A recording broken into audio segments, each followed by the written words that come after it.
Today I'm going to read another of my stories. This is about a little girl called Dina, and just so you know, I want you to see my friend Ruby, who's storing here. Where is she? Where are you, Ruby? There's Ruby. And that's Ruby's puppies. And they're all asleep here.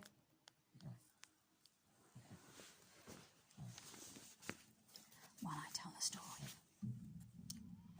So, Dina's Dinners by Margaret Cohen.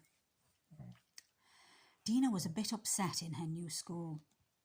She had moved with her mum and dad to Sandy Lee from another country, and the children in her class kept saying things about her packed lunches.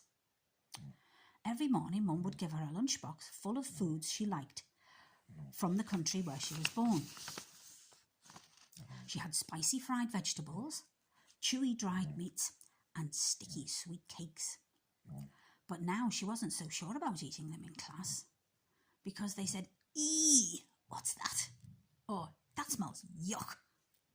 One day she told the class her favourite snack was a headless mondegreen caterpillar, and one child fainted. She told her mum that the other children were saying things about her food, and Mum said, "We'll have to do something about that." A few days later, Miss Kelly told the class they would have a special visitor the next day, who was going to talk about his work looking for new animals around the world.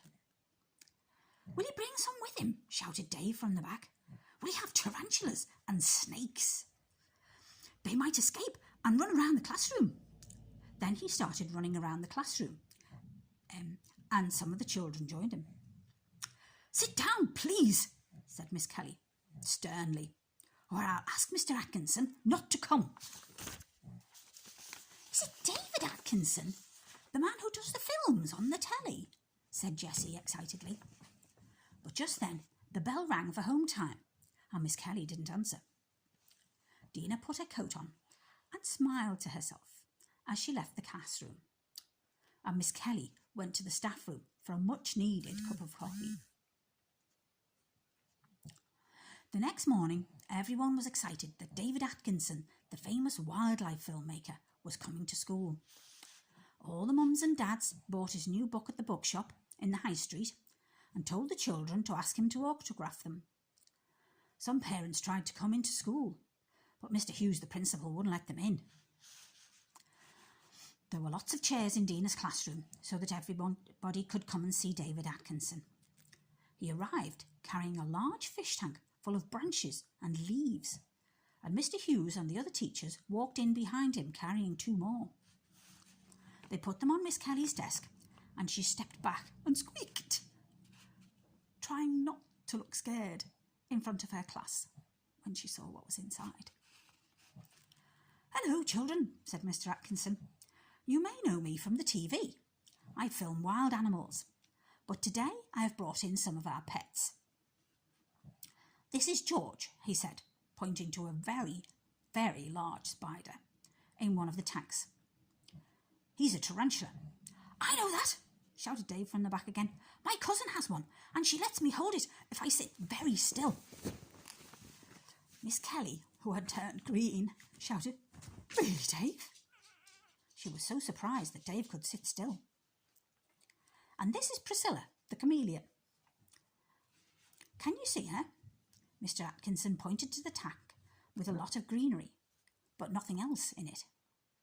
He took the lid off and took out a branch. Then he picked something green very gently off the branch and showed it to the class.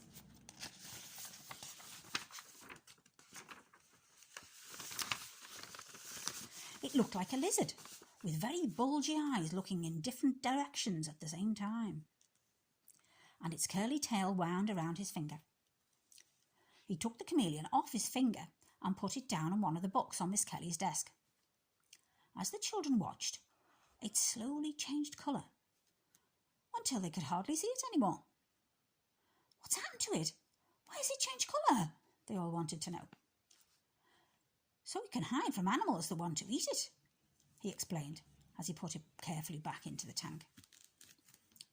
Now in here is something very special, he said, lifting the lid of the third tank, burrowing his fingers into the soil and taking out some fat white grubs. They wriggled and wriggled, and some fell onto Miss Kelly's desk. The children started to shriek and laugh, and Dave ran to the front of the class for a better look.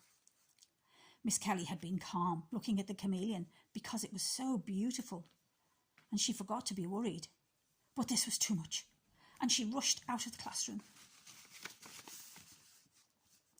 Mr. Atkinson collected the runaway grubs from between the piles of books on the desk and put them all back in the tank, where they all buried themselves very quickly in the soil. These ones are not pets. These are mondegreen headless caterpillars, he said, waving his hand over the tank. They're an important food for children on the tropical island of Mondegreen. They aren't really headless, but they have no eyes because they live underground for 10 years before turning into large black moths. All the children turned round and looked at Dina, who was grinning. The great David Atkinson had come to their school to tell them about these strange caterpillars, and Dina eats them? They didn't know what to think. Has anybody got any questions? Dina's hand shot up first and said, Dad, can we have happy burgers tonight? I'm sure we can, Dina, but your friends might like to ask me about the animals, her dad replied. Dave said, Do you have tigers and elephants in your garden? And Jessie said, Mr. Atkinson, can I hold the caterpillars? Of course, he said, and a long line of children followed her up to the desk, giggling. They sat on Miss Kelly's chair one at a time to hold Priscilla and the wriggling caterpillars. Before he left the school, Dina's dad signed everybody's book, but not for Miss Kelly. She never wanted to see any more wildlife, ever again. Later, Jessie and Dave came up to Dina and asked, Can we come to your house and see George and Priscilla one day? That would be great, she said. I'll ask Mum and Dad tonight. Then they went out to play and invented a new game called Jungle Explorer and looked for creepy crawlies in the playground.